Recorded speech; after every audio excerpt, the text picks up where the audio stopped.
শুভ দুপুর। আমন্ত্রণ জানাচ্ছি নিউজ 24 এর নিয়মিত আয়োজন বিজনেস আওয়ারে। ব্যবসা বাণিজ্য আর অর্থনীতির খবর নিয়ে রবি থেকে বৃহস্পতিবার দুপুর 1টায় প্রচারিত হচ্ছে এই অনুষ্ঠান। আয়োজনে থাকছে দেশ বিদেশের ব্যবসা বাণিজ্যের সবশেষ খবর ও খবরের বিশ্লেষণ। এছাড়াও আছে শেয়ার বাজার ও মুদ্রা বাজারের আপডেট। আজ পুরো সময় জুড়ে আপনাদের সাথে আছি আমি হোসাইন শাহাদাত। রমজানকে সামনে রেখে খাদ্যবান্ধব কর্মসূচির মাধ্যমে মার্চ ও এপ্রিল মাসে 1.5 লাখ টন করে মোট 3 লাখ টন চাল দেওয়া হবে বলে জানিয়েছেন খাদ্য ও ভূমি উপদেষ্টা আলী ইমাম মজুমদার। 30 টাকা কেজি দরে 15 কেজি করে এই কর্মসূচির আওতায় 50 লাখ পরিবার পাবে চাল। সোমবার ওসমানী স্মৃতি মিলনায়তনে জেলা প্রশাসক সম্মেলনের দ্বিতীয় দিনের প্রথম সেশনে বৈঠক শেষে এসব কথা বলেন তিনি। উপদেষ্টা বলেন, নিত্যপণ্যের দামের কারণে সাধারণ মানুষের ভোগান্তি কমাতে ঈদুল ফিতরে 1 কোটি পরিবার উপহার হিসেবে 10 কেজি করে চাল পাবে সরকারের পক্ষ থেকে।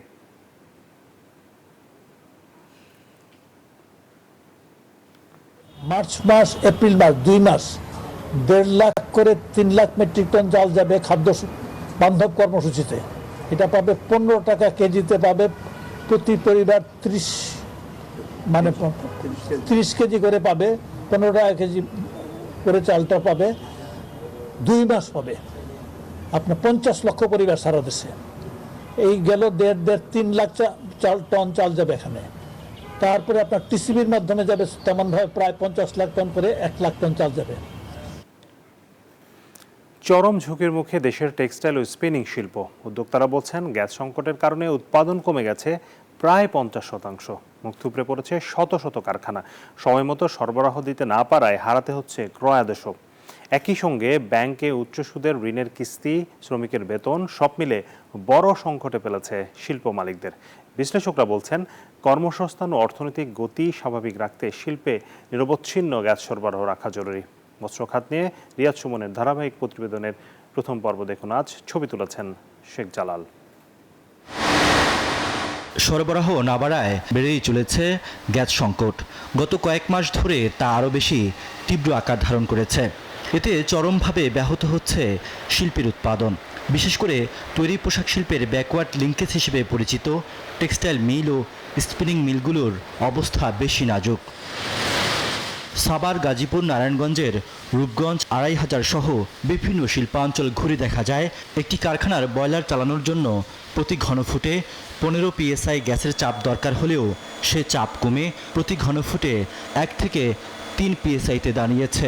বাধ্য হয়ে কেউ কেউ উচ্চমূল্যের ডিজেল চালিত জেনারেটর ব্যবহার করে উৎপাদনে থাকলেও অনেকেই বন্ধ রেখেছেন মেশিন।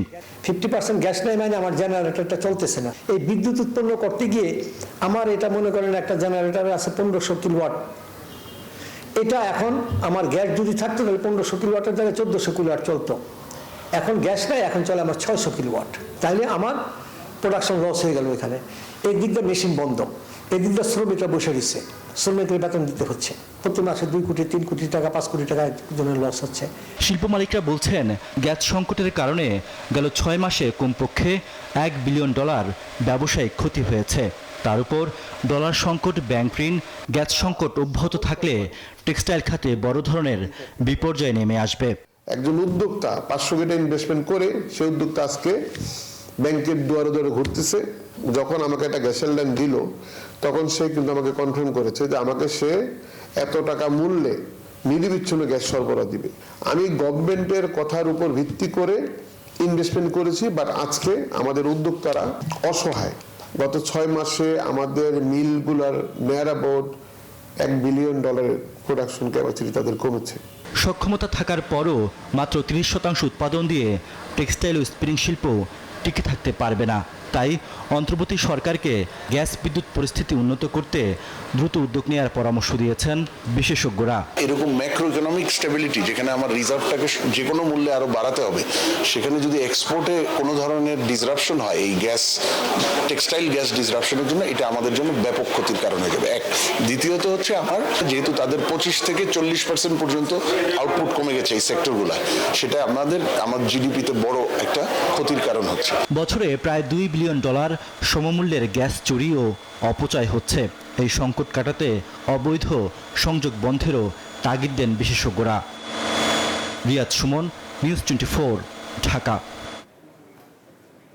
দর্শক, আমাদের সহকর্মীর প্রতিবেদনে আপনারা দেখছিলেন যে বস্ত্র খাতে আসলে আমাদের দেশের অত্যন্ত গুরুত্বপূর্ণ একটি খাত, যেটি আমাদের আসলে আমাদের যেই স্থানীয় যে চাহিদা সেটি যেমন মেটাচ্ছে, তেমনি আমাদের যে রপ্তানিমুখী শিল্প, সেই রপ্তানিমুখী শিল্পেরও কিন্তু বড় ধরনের যোগান আসছে এই বস্ত্র এবং এই যে স্পিনিং মিলগুলো থেকে।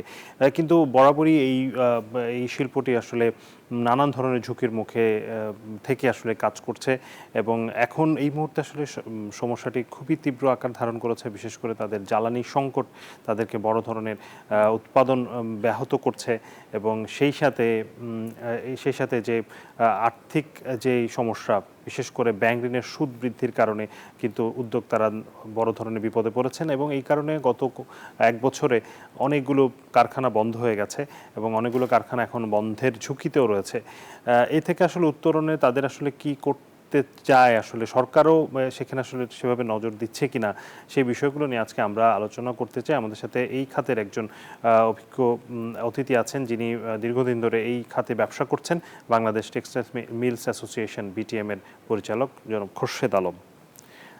জনাব খোরশেদ আলম, স্বাগত জানাচ্ছি বিজনেস আওয়ারে এবং আপনাকে ধন্যবাদ জানাচ্ছি আমাদেরকে সময় দিয়েছেন। ধন্যবাদ আপনাকে আমার জীবন সংযুক্ত করার জন্য। বস্ত্র খাতের এই মুহূর্তের সার্বিক পরিস্থিতি জানতে চাই আপনার কাছ থেকে। ধন্যবাদ। আপনি আমাদের এই বস্ত্র খাতকে নিয়ে বহুদিন যাবৎ বিভিন্ন প্রোগ্রাম করে আসতেছেন, ভিজিট করতেছেন, বিভিন্ন ইন্টারভিউ দিচ্ছেন, কিন্তু আমাদের দুঃখের বিষয়, যখন আমরা এ পর্যন্ত বহু আপনাদের সঙ্গে কথা বলেছি, বহুবার বিভিন্ন সেমিনারে কথা বলেছি, বিভিন্ন পর্যায়ে আমরা সংবাদ সম্মেলন করেছি, কিন্তু আমরা বুঝতে পারতেছি না যে আমাদের যে সত্যিকারের দুঃখ, আমরা যে মিল মালিক গুলা টেক্সটাইল বস্ত্র খাত, আমি বলবো স্পিনিং, উইভিং, ডাইং, প্রিন্টিং থেকে আরম্ভ করে যারা কাপড় উৎপন্ন করে, বিভিন্ন কাপড় বলতে শুধু যে আপনার পোশাক তা না, বেডশিট করে, আপনার হোম টেক্সটাইল বলেন, মসকিটো নেট বলেন, বিভিন্ন জিনিস আমরা এখানে উৎপন্ন করি। কিন্তু আজকে আমাদের যে চরম অবস্থা যাচ্ছে, আমি এর আগে বলেছি, দেখেন আমরা এখন আছি আইসিতে, লাইফ সাপোর্টে আছি, কিন্তু আজ পর্যন্ত এত কথা বলার পরেও একজন লোককে আমরা দেখলাম না যে আমাদেরকে এসে জিজ্ঞেস করলো যে আপনারা যে লাইফ সাপোর্টে আছেন বলছেন, এই বিষয়টা কি আমাদের বলেন, আমরা কি। আমাদের মনে দুঃখ যে আমরা, আমাদের কোনো অভিভাবক নাই, আমরা অভিভাবক বিহীন ভাবে এখানে চলতেছি। আমাদের কথা শোনা বা আমাদের দুঃখ বোঝার জন্য আমরা কাউকে পাচ্ছি না। এর অর্থ হলো যে আমাদের এই শিল্প আস্তে আস্তে ধ্বংসের মুখে চলে যাবে। এই মুহূর্তে আমরা গ্যাস এবং বিদ্যুতের জন্য, আপনি জানেন যেহেতু এটা পুরানো কথা, তারপরে বলি যে আমাদের বাংলাদেশে আমরা এই R&D কে, গার্মেন্টস কে সাপোর্ট দেওয়ার জন্য আমরা সম্পূর্ণ নতুন ধরনের মিলগুলো নিয়ে আসছি, এটা বারবার বলি। সেই মিলগুলো আমাদের দেখেন ইলেকট্রনিক্স করে, বিদ্যুৎ দিয়ে মিল চালানো ভীষণ কষ্ট, কারণ বিদ্যুৎ চলে গেলে ইলেকট্রনিক্স পার্ট দিয়ে চলে যায়। আপনি তো আমাকে নিরবিচ্ছিন্ন বিদ্যুৎ দিতে হবে, আপনার বিদ্যুৎটা কি কখন যাবে কখন আসবে কেউ বলতে পারবেন। এখন যদি আপনি আমাকে এইভাবে বলেন যে এই বিদ্যুৎ, এই গ্যাস দিয়ে আপনি মিল চালাবেন, আপনি জানেন যে শুধু যে আপনার উৎপাদন ব্যাহত তা কিন্তু নয়। একটা জিনিস আমরা এখনো পরিষ্কারভাবে বুঝতে পারি নাই যে একটা যদি ডাইং ফ্যাক্টরিতে একটা বয়লার চলে, আপনি একটা কথা বলেছেন যে 15 প্রেশার তার আছে, কিন্তু বয়লার হঠাৎ বন্ধ হয়ে গেল, গ্যাসের প্রেশার কমে গেছে, চাষি চলে আসে, বাচ্চারি চলে আসে, বয়লারটা বন্ধ হয়ে গেছে। তখন যে আপনার ডাইং প্রসেসিং চলতেছিল, এই মেশিনের ভিতরে যতগুলো ডাইস দেওয়া ছিল, লক্ষ লক্ষ টাকা ডাইস কেমিক্যাল ছিল, টেম্পারেচার কমে যাওয়ার পরে আপনাকে আমি বলি, যেমন ওই যখন ডাইস কেমিক্যাল চলতে দেওয়া ছিল, ওইটা আমাকে মিনিমাম 85 থেকে 90 ডিগ্রি টেম্পারেচার আমাকে ডাইং করতে হবে। হঠাৎ যখন টেম্পারেচার বয়লারটা বন্ধ হয়ে গেল, তখন কিন্তু টেম্পারেচার ডাউন হয়ে গেল। ডাউন হয়ে গিয়ে কি হলো, আমার যে ডাইস কেমিক্যাল ছিল সেগুলো নষ্ট হয়ে গেল, আমার যে কাপড় ছিল রং হচ্ছিল, সেই রংগুলা কাপড়গুলা নষ্ট হয়ে গেল। এখন এখানে যে আপনার লস হচ্ছে, দেখেন আপনি দিবেন না, আপনারা বলে দেন, আমাদের কথা হলো যে আমি গ্যাস দিতে পারবো না, আমরা বারবার বলতেছি একটা কথা, আপনাদের মাধ্যমে বিভিন্ন মাধ্যমে আমরা বলতেছি যে আমাদের জন্য নীতিমালা তৈরি করা হোক। এই নীতিমালাটাই যদি আমরা পেতাম, আমাদের এই শান্তিতে হতো না। আমার গ্যাস না থাকলে আমার কষ্ট নাই, আমি নির্বন্ধ রাখবো, কিন্তু আমাকে আপনি নোটিফাই করে আমাদের জানা যে হ্যাঁ আমরা কালকে 25 দিন আমরা গ্যাস দিব না, আমরা ওইভাবে ব্যবস্থা করব। এই দেশের বস্ত্র শিল্পটা কিন্তু আমাদের এই যে গার্মেন্টস এর জন্য আমরা যেভাবে আগায় গিয়েছিলাম, আজকে দেখেন বিদেশ থেকে আমাদেরকে সেই কাপড় আনতে হয়, জিনিসপত্র ইম্পোর্ট করতে হয়। আমার গার্মেন্টস এর যে ভ্যালুয়েশন হচ্ছে কত এখন 20 থেকে 25%। আমরা এখানে এটাকে 65% ভ্যালুয়েশন করার জন্য তৈরি আছে। আমাদের মেশিনপত্র লোকজন বলেন সবকিছু রেডি আছে, আমাদের নাইকি গ্যাস আর বিদ্যুৎ এটার কোনো পরিকল্পনা নেই, যার জন্য আমরা গার্মেন্টস এর জন্য যে অর্ডারটা নিব সেই অর্ডারটা নিতে পারতেছি না। এখন বিদেশি গার্মেন্টস বা বায়ার যারা আছে তারা মনে করে যে আমাদের বাংলাদেশ থেকে তাদের কাপড় নেওয়া, বস্ত্র নেওয়া, যেসব বস্ত্র তারা কিনবে গার্মেন্টস এর জন্য, এই বস্ত্রগুলো তারা বানায়, যদি বাংলাদেশে বানানো হয় যে কোনো সময় যে কোনো মিলের উৎপাদন ব্যাহত হতে পারে গ্যাস বিদ্যুতের সমস্যার জন্য, তারা টাইম মতো হয়তো কাপড়টা পাবে না। আপনি জানেন যে এগুলো কিন্তু সবসময় যেসব কাপড় যাচ্ছে, শীতের সময় শীতের উইন্টার কাপড় যাচ্ছে, সামারের কাপড় যাচ্ছে, এগুলো কিন্তু প্রতিদিনের না, প্রতি 6 মাস পর পর একটা তাদের চেঞ্জ হয়, সামার বলেন উইন্টার বলেন। তো এইসব জিনিসগুলো কিন্তু আমাদের হাতছাড়া হয়ে যাচ্ছে। এখন এই জিনিসগুলো আমরা কাকে দিতে? আমাদের বস্ত্র মন্ত্রণালয় বলেন বা বিভিন্ন যারা আছে আমাদের সঙ্গে, কোনো জায়গায় আমরা কোনো সহযোগিতা পাচ্ছি না। ইভেন দ্য ইন্ডিয়া এইসব জায়গায় আমাদের কিছু কিছু বর্তমানে আরো সমস্যা দেখা দিয়েছে বড় আকারে। আমাদের কিছু বন্ডের মিসইউজ হচ্ছে, বন্ডের কাপড় এনে এখানে বলা হচ্ছে 32% ওয়েস্টেজ, কেউ কেউ বলতেছে 18% ওয়েস্টেজ। আসলে কত? এগুলো দেখার মতো লোক নাই। আমাদের যে কাপড় দিবেন আপনারা, আমরা যে লোকাল কাপড় গুলো করছি সেগুলো আমরা এখন হারাচ্ছি বাজার। আমরা যেখানে চেয়েছিলাম যে আমরা একসাথে যে গার্মেন্টস এক্সপোর্ট, সেখানে আমরা একটা বাজার দিব, অন্তত 50% আমরা এখানে মার্কেটটা শেয়ার করবো। প্লাস আমাদের নিজস্ব যেটা আছে $12 বিলিয়ন আমাদের নিজস্ব মার্কেট, সেই 12 বিলিয়ন থেকে কমে এখন আমাদের 7 বিলিয়নে চলে আসছে। 5 বিলিয়ন আমরা অর্ডার নাই আমাদের, কেন নয়? এই বন্ডের কাপড় এসে এই মার্কেটটা দখল করে নিয়েছে। এখন আমরা কোন দিকে যাব? এখন আমাদের সমস্যা যে আমরা ফ্যাক্টরি বন্ধ করে দিব, ফ্যাক্টরি বন্ধ করে দিতে ব্যাংক আমাকে কি করবে? আমার জীবনটা নষ্ট হয়ে যাবে, আমি ব্যাংকরাস্টি করবো, সারা জীবন আমাকে সেই ব্যাংকরাস্টি নিয়ে মাথা নত করে চলতে হবে যে আমি ব্যাংকের টাকা মেরে খেয়েছি, ব্যাংকের টাকা দিতে পারি নাই, কিন্তু আমি কোথায় থেকে দিব? আমার তো সরাসরি যা ছিল বিক্রি করেছি, বিক্রি করে আমরা ব্যাংকের টাকা দিয়ে যাচ্ছি, এখন কোথায় থেকে দিব? এখন তো আমাদের আত্মহত্যা করা ছাড়া কোনো উপায় নাই। কারণ হচ্ছে আমরা যে আজকে ধরেন আমি এটা ব্যাংকরাস্টি ডিক্লারেশন দিয়ে গেলাম, আমার পরিবার পরিজন সবাই একটা বদনাম হয়ে যাবে। তার থেকে তো মনে হয় মরে যাওয়া জনাব খোরশেদ, জনাব খোরশেদ, এই মুহূর্তে আসলে ব্যাংকিং খাত থেকে মানে আপনাদের যে যে অর্থায়ন, ব্যাংক ঋণের যে সুদ হার বেড়েছে গত আমরা জানি যে 6 মাসে বেশ খানিকটা বেড়েছে। এখন আসলে নীতি সুদ হারই 10%, যেটি আসলে ব্যাংক থেকে আপনারা হয়তো 14-15% নিতে হচ্ছে। সেটি আপনাদেরকে কতটা আপনাদের বিনিয়োগ ব্যাহত করছে এবং নতুন বিনিয়োগের ক্ষেত্রে উদ্যোক্তারা কি ভাবছে? না, এখন এখানে দুটো কথা বলছেন। একটা হলো যে আমাদের দেখেন, আমাদের প্রতিটা জিনিস একটা কস্টিং করতে হয়। এখন আপনি বিদেশি পার্শ্ববর্তী কাছে যান, তাদের যে দেখেন ব্যাংকের যে ইন্টারেস্ট আছে আপনার এক্সপোর্টের জন্য, ওখানে তাদের 2-3টা জিনিস আছে, ব্যাংকের ফি তাদের কম, ইন্টারেস্টটা কম, 7%, 6%। এখন আমাদের এখানে এখন তারা ইনভেস্টমেন্ট বলে না, আমরা যে এক্সপোর্টে দিব সেটা তারা বোঝে না, তাদের 14%, 15%, কোনো ব্যাংক 16%। এখন আমার প্রজেক্টটা কি হবে? 16% ইন্টারেস্ট দিয়ে আমি তো কম্পিটিশন করতে পারবোই না। আমি আমার কোনো মালের কস্টিং হবে না। আমি যে বাংলাদেশে বিক্রি করে বাংলাদেশ লোক আমার থেকে নিবে না, তাহলে এখানে দাম বেশি। যেমন এখন দেখেন, আপনি হয়তো একটা জিনিস জানেন বোধহয়, বিগত বছরে যে গত ইয়েতে আপনার পার্শ্ববর্তী দেশ থেকে কি পরিমাণ সুতা ইম্পোর্ট হচ্ছে, বিগত 10 বছরের ভিতরে এত সুতা ইম্পোর্ট হয় না। কি কারণ? আমরা 3টা কারণের জন্য আজকে আমাদের ফরেন কারেন্সি গুলো বিদেশে চলে গেছে, সুতাগুলো ইম্পোর্ট হচ্ছে। 1 নম্বর হচ্ছে যে আমাদের যে ইনসেন্টিভ দেওয়া হচ্ছে আগে, ইনসেন্টিভ এখন আমাদের জন্য 7% পাই না, অথচ বিদেশে তারা এখানে 6-7%, 8% পর্যন্ত তারা বিভিন্ন নামে। এই জন্য আমাদের এই সুতাগুলো বিক্রি হচ্ছে না। আমাদের মিলগুলোতে যে মেশিন গুলা বসে আছে, আইডল হয়ে আছে, মেশিন গুলো হ্রাস করে যাচ্ছে। নতুন মেশিন গুলো আমরা সুতা বানাতে পারতেছি না। কি কারণে? কাস্টমার আমার কাছে দিচ্ছে না, বলে দাম বেশি। আমার গ্যাসের দাম বৃদ্ধি করা হয়েছে ধরেন 12 টাকা থেকে 31 টাকা 58। এগুলো তো তারা আমাদের যারা এখানে গার্মেন্টস মালিক আছেন ওনারাও কিন্তু এই জিনিসটা বুঝতে চান না যে আমি একটু দাম বেশি দামে এখানে গ্যাসের মূল্য বৃদ্ধি হচ্ছে, আমাদের নিজস্ব শ্রমিকরা বাংলাদেশের শ্রমিকরা এখানে তাদের কাজের একটা সমস্যার সৃষ্টি হয়েছে, আমরা একটু সহযোগিতা করি, তারা কিন্তু এটা করে। ওনারা দেখেন সস্তা কোথায়। এখন ওনারা বলেন যে আমার বায়ার সস্তা চাই, আমার বাইরা বলে তুমি সস্তা যেখানে আছে সেখানে তুমি নিয়ে আসো।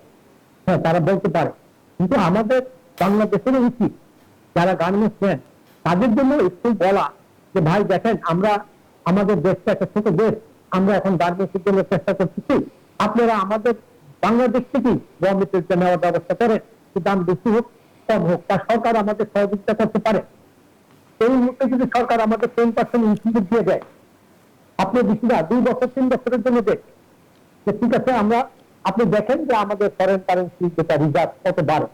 কিন্তু আমরা কি কখনো একটা কথা আমি বলি, আমি বহুমুখের সঙ্গে কথা বলি, আমি বুঝতে পারি না যে আমাদের যারা নীতি নির্ধারণ করেন বা যারা যারা আমাদের অভিভাবক এরা অনেকেই বুঝতে চান না যে ওনারা খুশি বাংলাদেশ থেকে $1 বিলিয়ন এক্সপোর্ট, কিন্তু কখনো ওনারা জিজ্ঞেস করে দেখেন না যে ভাই আপনি যে এক্সপোর্ট করলেন আজকে $5 বিলিয়ন, আপনি ইম্পোর্ট করছেন কত ডলারে?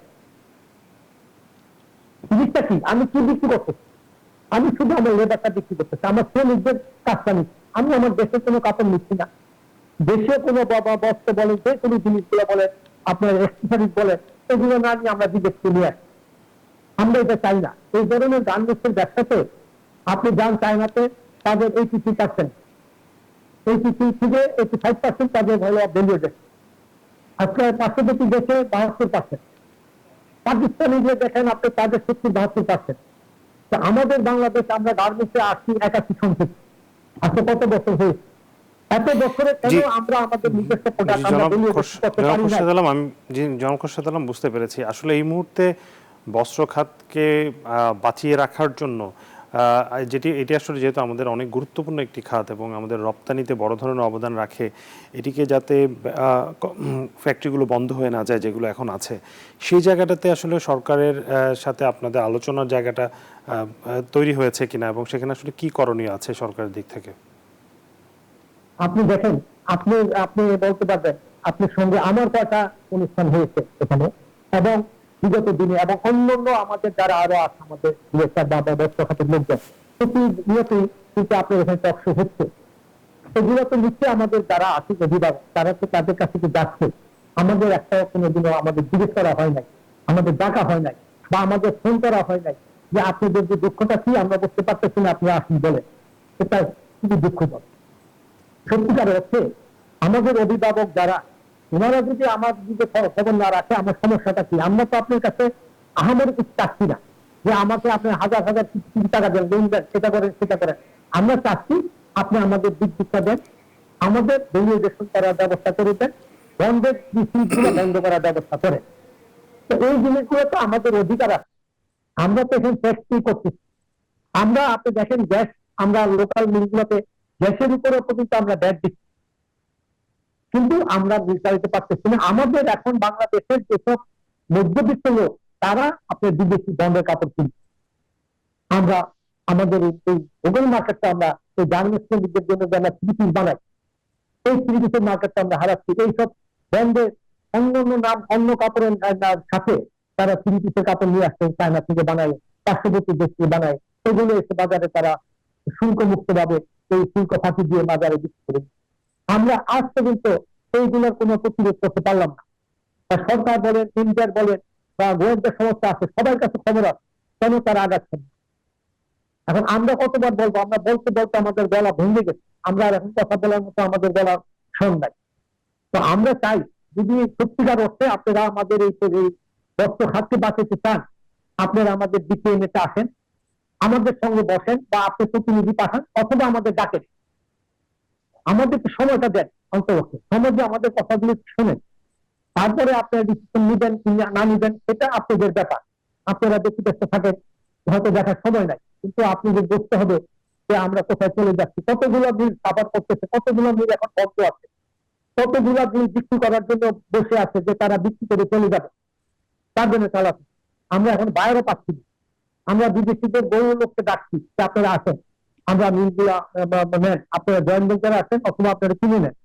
আমরা কোনো দিকে কোনো সুযোগ পাচ্ছি না। তাহলে আপনি একটা জিনিস শোনেন, আমি একটা জিনিস বিক্রি করতে গেলেও আমাকে কিন্তু মিলটা দেখাইতে হবে, কাস্টমার রানিং অবস্থা দেখাইতে হবে। সেই সুযোগ আমার নাই। আমার গ্যাসটা বিদ্যুৎ আমি কিভাবে দেখাবো? আর যে লোকটা আসবে সে কেন কিনবে? সেই ফ্যাক্টরিটা কিনবে কি কারণে? যদি দেখে যে গ্যাসের অবস্থা এই, বিদ্যুতের অবস্থা এই, 50% 60% মেশিন বন্ধ থাকে, তাহলে কিভাবে আসবে? তো আমাদের দুঃখ, এখন আপনি বহুদিন যাবত, আমার মনে হয় বহু বছর যাবত আপনি কিন্তু এই আমাদের এই সেক্টরটা নিয়ে বিভিন্ন প্রোগ্রামে বিভিন্ন বক্তব্য দিয়ে আসতেছেন এবং আমাদের কষ্টগুলা উঠাই নিয়ে আসতেছেন। আমরা দেখেন আপনার কাছ থেকেও আমরা পাই, কিন্তু কি ধরনের সহযোগিতা পাই আপনি আমাদের ডাকেন, অন্তত কষ্টটা শুনতে চান। কিন্তু আমাদের এই সরকার কাছ থেকে বা যারা আছেন, এই আমাদের যারা বস্ত্র খাতের অভিভাবক আছেন বা এনজিওর আছেন বা যারা আছেন আমাদের সহযোগিতা করার জন্য, আমাদের কাছে কেউ আসছে কিন্তু কোনো বলতে পারবে না যে আপনার জন্য আমি ডাকছিলাম। আপনি দেখান, প্রমাণ দেখান যে ওনারা ডাইকে আমাদের সঙ্গে বসছে, বসে কথা বলছে, তখন আমরা আপনি আবার বললেন যে আমরা কথা বলছি।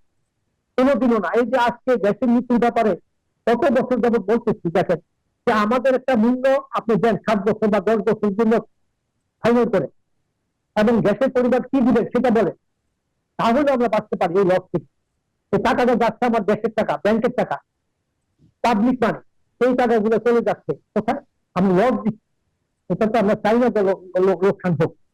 লস দিব কেন? ব্যবসা করতে গেলে লাভ লোকসান সেটা ভিন্ন জিনিস, কিন্তু আমরা রীতিমতো এখানে এই জিনিস দেখে শুনে আমরা খাচ্ছি। একটি খোরশেদ আলম, আমাদের সময় একেবারে শেষের দিকে, আমি একটু শেষ প্রশ্ন করতে চাই যে সামনে যেহেতু রমজান এবং ঈদ আসছে, ঈদ উল ফিতর, এবং এই সময় আসলে একটি বেতন ভাতা নিয়ে প্রতি বছরই কিছু না কিছু আমরা দেখি সমস্যা তৈরি হয়। এইবার যেহেতু আপনারা বেশ চাপে রয়েছেন, এইবারের ঈদের বেতন ভাতা দেওয়ার ক্ষেত্রে আপনাদের প্রস্তুতি কেমন আছে কারখানাগুলোতে? এটা যদি আমি বলি আর কি, আমাদের টেক্সটাইল মিলের ব্যাপারে যারা আমরা সুতা বা কাপড় বিক্রি করি, আমাদের এটা আরো প্রায় 3 সপ্তাহ আগে থেকে আমাদের এই কাপড় বিক্রি হওয়ার কথা। আমাদের অন্যান্য বছরে ধরেন রমজান আসার 1 মাস আগে, 1.5 মাস আগে থেকেই আমাদের এই বিক্রি আরম্ভ হয়।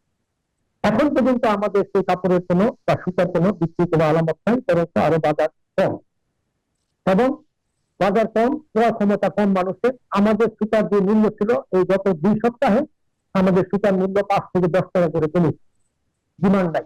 এখন অনেক মিল মালিক এই বেতনের ভয়ে, যে শ্রমিকদের বেতন দিতে হবে, বোনাস দিতে হবে, ওনারা আরো লস দিয়ে তাই তারা কিছু সুতা কাপড় বিক্রি করে টাকা ক্যাশ করতেছেন, যে এই সময়ের ভিতরে যাতে মিলটাকে কোনো অসন্তোষ দেখা না যায়। এর ভিতরে ব্যাংক আমাদের কোনো ভিন্ন কোনো একটা কোনো ফ্যাসিলিটি দিচ্ছে না। এই সময়ের ভিতরে আমাদের কিন্তু প্রতিটা মিলে আপনি জানেন বোনাস এবং বেতন টাইম মতো দিতে হবে। এই সময় যদি আমাদের ব্যাংকগুলা আমাদেরকে সুযোগের কথা বলে, ঠিক আছে আপনাদের জন্য আমরা এই ফান্ডটা রেখেছি, একটা দরকার হলে এটা আপনার 3 মাসের জন্য আপনার শর্ট টার্ম আপনাদের লোন দিব, আপনারা বেতনের কোনো চিন্তা করেন। এই ধরনের কোনো আমরা কোনো ব্যাংকের কাছ থেকে বা সরকারের কাছ থেকে কোনো ধরনের নির্দেশনা পাচ্ছি না। তবে আমরা যদি চিন্তিত আছি এই ঈদের সময় এই বোনাস বেতন নিয়ে কি ধরনের অবস্থা হবে, এটা এই মুহূর্তে আপনাকে সঠিক তথ্য দিতে পারবো না। তবে এটা বলতে পারি অবস্থা খুব সংকীর্ণ, এখন সময় খুবই কম। এখন এই ব্যাপারে কে আগে আসবেন আমরা হয়তো বুঝতে পারতেছি না। আপনার মাধ্যমে আমি অনুরোধ করব যারা আমাদের অভিভাবক আমাদেরকে একটু ডাকেন, একটু দেখেন। আমি একটু প্রসঙ্গে বলি, আপনি যে লোক আমাদের ভিজিট করেছে, আপনি দেখেছেন এখানে আমার 10 প্রেসার থাকার কথা, সেখানে প্রেসারটা কত ছিল? তা 2। আমি 2 প্রেসারের মিলটা কিভাবে চালাব? আমার 2টা জেনারেটর 1500 করে, আমরা কত লস দিতে থাকবো?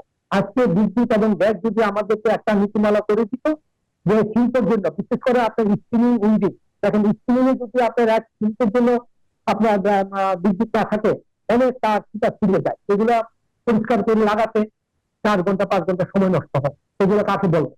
আপনারা হয়তো দেখেছেন, কিন্তু আমরা এই কথাগুলি কাউকে বলতে পারছি না। আমাদের সমস্যাটা কি?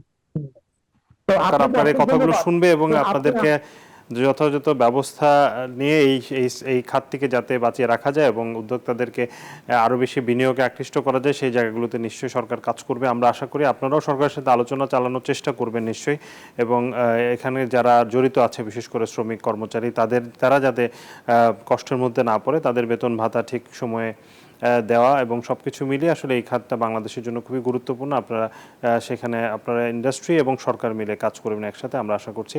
অসংখ্য ধন্যবাদ খোরশেদ আলম আমাদেরকে সময় আপনাদের দিয়েছেন।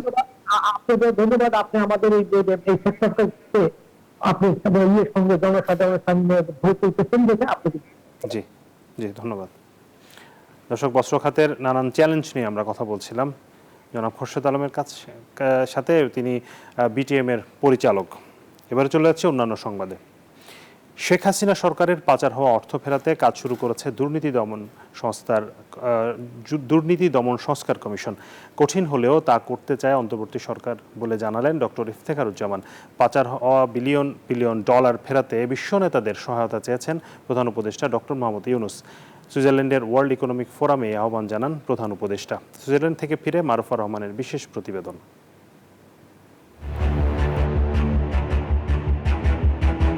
শেখ হাসিনার 15 বছরের শাসনামলে প্রতি বছর 16 বিলিয়ন ডলার করে দেশ থেকে পাচার হয়েছে।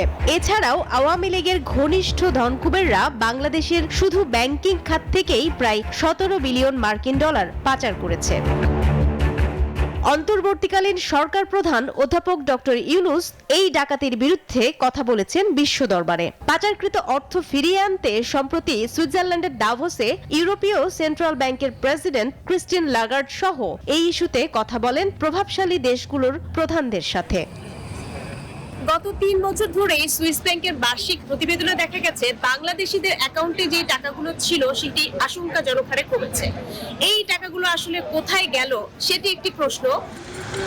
পাচারকৃত অর্থ ফেরাতে ইতিমধ্যেই নানা উদ্যোগের কথা নিউজ 24-কে জানালেন দুর্নীতি দমন সংস্কার কমিশনের প্রধান ডক্টর ইফতেখারুজ্জামান। অন্তর্বর্তীকালীন সরকারের উদ্যোগে একটা টাস্ক ফোর্স গঠিত হয়েছে, যেটা নেতৃত্ব দিচ্ছেন বাংলাদেশ ব্যাংকের গভর্নর এবং অন্যান্য সংশ্লিষ্ট প্রতিষ্ঠানগুলো এখানে কাজ করছে। পাশাপাশি আমরা যেটা দেখছি সংশ্লিষ্ট দেশগুলো কোন দেশে, বিশেষ করে যুক্তরাজ্য এই সমস্ত দেশ থেকে কিছু কিছু কারিগরি সহায়তার পরামর্শ আসছে বা উদ্যোগ নেওয়া হচ্ছে। সুইস ব্যাংক সহ যে সমস্ত জায়গায় ধনকুবেররা তাদের অর্থ গচ্ছিত রাখে সেসব কৌশলেও বেশ পরিবর্তন আসার কারণে পাচারকৃত টাকা দেশে ফেরানো কঠিন এবং সময় সাপেক্ষ বলে মনে করেন ডক্টর ইফতেখারুজ্জামান।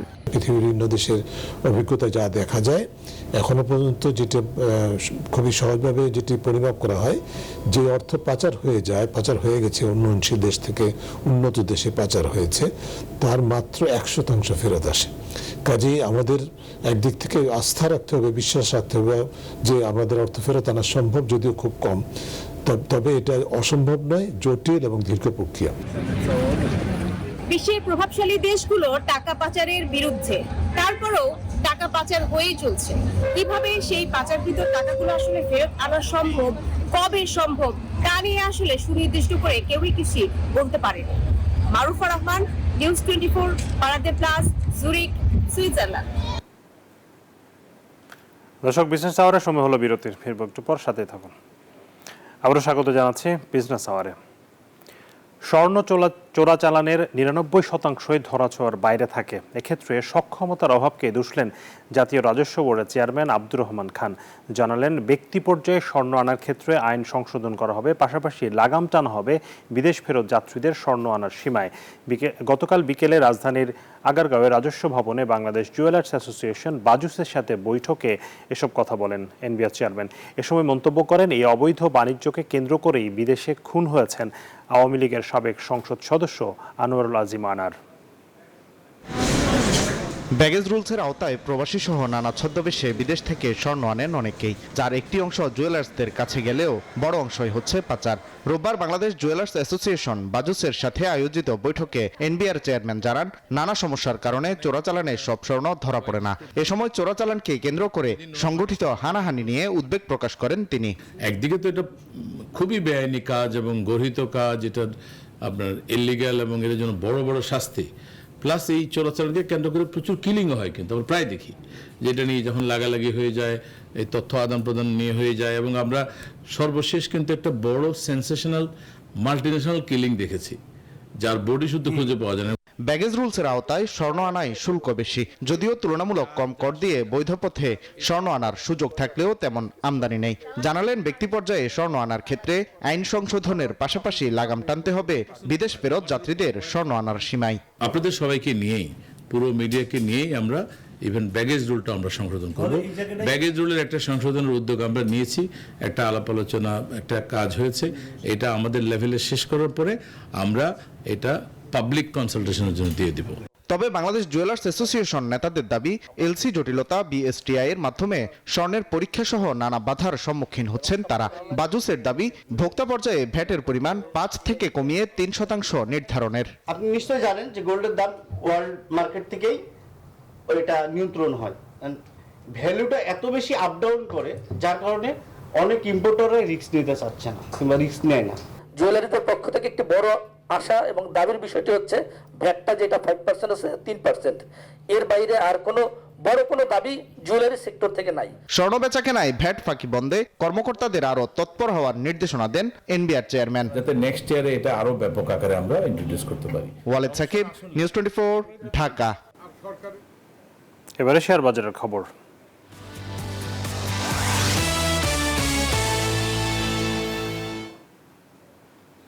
শেয়ার বাজারের খবর জানতে সরাসরি যাচ্ছি ঢাকা স্টক এক্সচেঞ্জের ওয়েবসাইটে। ইতিবাচক ধারা লেনদেন চলছে। ডিএসসি ইন্ডেক্স 14 পয়েন্ট বেড়েছে, অবস্থান করছে 5212 পয়েন্টে। ডিএসসি সরিয়া ইন্ডেক্স বেড়েছে প্রায় 7 পয়েন্টের মতো, অবস্থান 1160 পয়েন্ট। ডিএস30 অবস্থান 1929 পয়েন্ট, বেড়েছে 7.38 পয়েন্ট। লেনদেন হয়েছে এখন পর্যন্ত 300 কোটি টাকার কম, 299 কোটি টাকার কিছু বেশি লেনদেন এখন পর্যন্ত হয়েছে। লেনদেনে অংশ নেওয়া কোম্পানিগুলোর মধ্যে দাম বেড়েছে 188টির, কমেছে 122টির এবং অপরিবর্তিত আছে 85টি কোম্পানির শেয়ারের দর। পুঁজিবাজারের খবর জানাচ্ছিলাম, এবারে জানাতে চাই মুদ্রা, স্বর্ণ এবং রূপার বাজারের আপডেট ও দরদাম। মুদ্রার বিনিময় মূল্য আমরা যদি দেখি, মার্কিন ডলার কেনা হচ্ছে 21 টাকা, অর্থাৎ 121 টাকায়, বিক্রি হচ্ছে 122 টাকায়। ইউরো কেনা হচ্ছে 124 টাকায়, বিক্রি 129 টাকা। পাউন্ড কেনা হচ্ছে 150 টাকায়, বিক্রি 155 টাকা। চীনা ইউয়ানের ক্রয় মূল্য 15 টাকা 50 পয়সা, বিক্রয় মূল্য 17 টাকা 30 পয়সা। সৌদি রিয়াল কেনা হচ্ছে 32 টাকায়, বিক্রি 33 টাকা 10 পয়সা। ভারতীয় রুপির কেনা দর 1 টাকা 35 পয়সা, বিক্রি 1 টাকা 45 পয়সা। সোনার দরদাম জানাবো। 22 ক্যারেট সোনার দাম এই মুহূর্তে প্রতি ভরি পড়ছে 1,50,000 টাকা প্রায়। 21 ক্যারেটের দাম 1,43,000। 18 ক্যারেটের দাম পড়ছে 1,22,577 টাকা এবং সনাতন বা পুরনো স্বর্ণ বিক্রি হচ্ছে 1 লাখ টাকার উপরে। রূপার দরদাম জানাবো। 22 ক্যারেট রূপার প্রতি ভরির দাম 2,578 টাকা, 21 ক্যারেট 2,449, 18 ক্যারেটের দাম পড়ছে 2,111 এবং সনাতন রূপা বিক্রি হচ্ছে 1,586 টাকা প্রতি ভরি। দর্শক, বিজনেস আওয়ারের সময় হচ্ছে আরও একটি বিরতির। ফিরবো দেশ ও বিশ্ব বাণিজ্যের খবর নিয়ে। বিরতির পর আবারও স্বাগত জানাচ্ছি বিজনেস আওয়ারে। এবারে জনপদের শিল্প ও বাণিজ্যের খবর।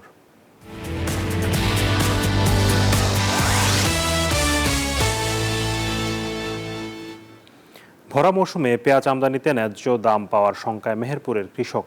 এমনিতেই বেড়েছে সার, তেলসহ কৃষি উপকরণের খরচ। দাম কমলে পথে বসা দুশ্চিন্তায় কৃষক। তবে ভরা মৌসুমে পেঁয়াজ আমদানি বন্ধের চেষ্টার কথা জানিয়েছে কৃষি বিভাগ। সানোয়ার হোসেন ডালিমের তথ্য ছবিতে ডেস্ক রিপোর্ট। মেহেরপুর মুজিবনগর উপজেলার শিবপুর গ্রাম, জমিতে সুখ সাগর জাতের পেঁয়াজের আবাদ করেছেন কৃষক। আর কয়েকদিন পরেই পেঁয়াজ উত্তোলন করবেন তারা।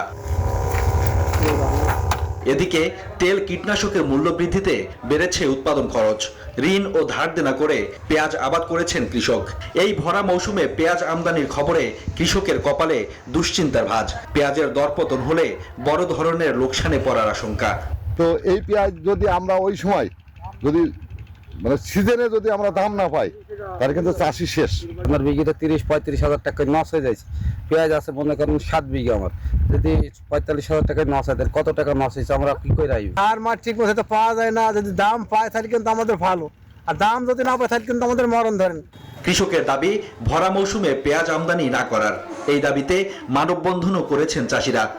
আমরা চাই 50 থেকে 60 টাকা, এটা আমাদের ন্যায্য অধিকার। কৃষক মাছ এটা যদি হয় আমরা পাই, খরচ মূল্য অনেক খরচ আছে, আমরা সেখান থেকে আমরা আমাদের ন্যায্য মূল্য চাই।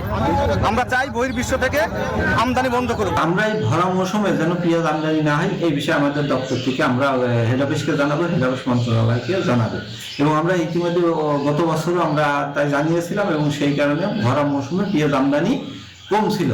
কৃষি বিভাগ বলছে পেঁয়াজ আমদানি না করতে বাণিজ্য মন্ত্রণালয়ে চিঠি পাঠানো হয়েছে।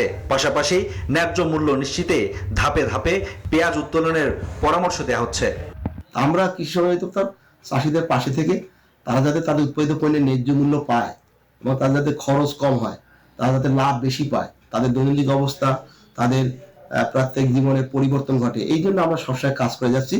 জেলায় এবছর 5066 হেক্টর জমিতে পেঁয়াজের আবাদ হয়েছে। উৎপাদন লক্ষ্যমাত্রা ধরা হয়েছে 1,22,900 metric tonne. Desk report, news 24।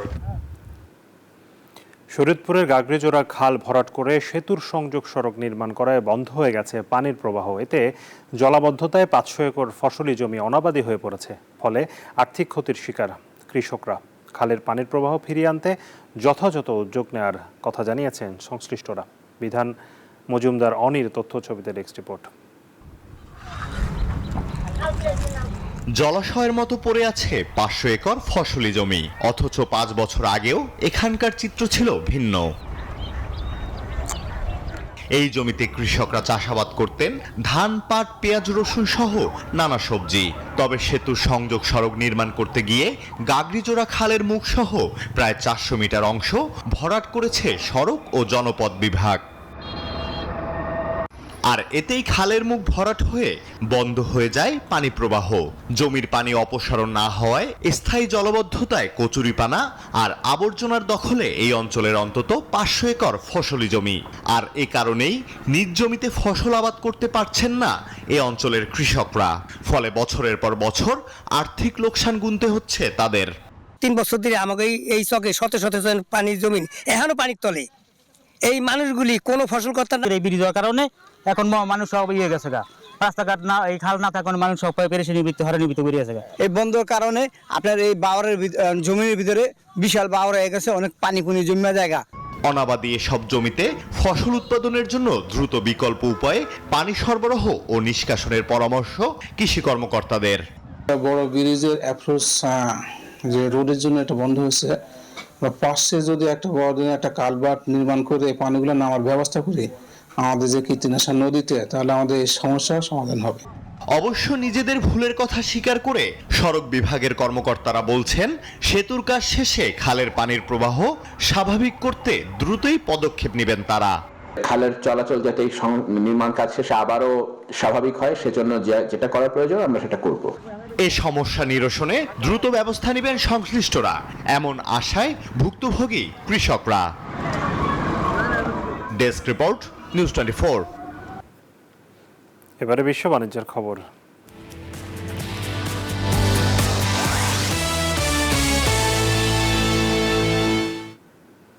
ভারতের পুঁজিবাজারে টানা পতন চলছে। গত সপ্তাহের সব দিন সহ টানা 8 দিন শেয়ার সূচকের পতন হয়েছে।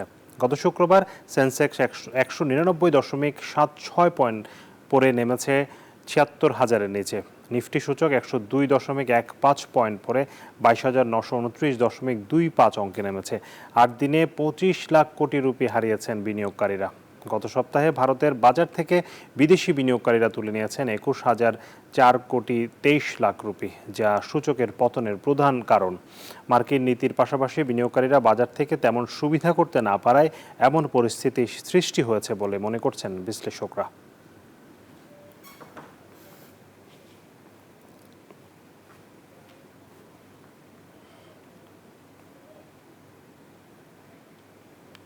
দর্শক, এই ছিল বিজনেস আওয়ারের আজকের আয়োজনের সাথে থাকার জন্য ধন্যবাদ সবাইকে।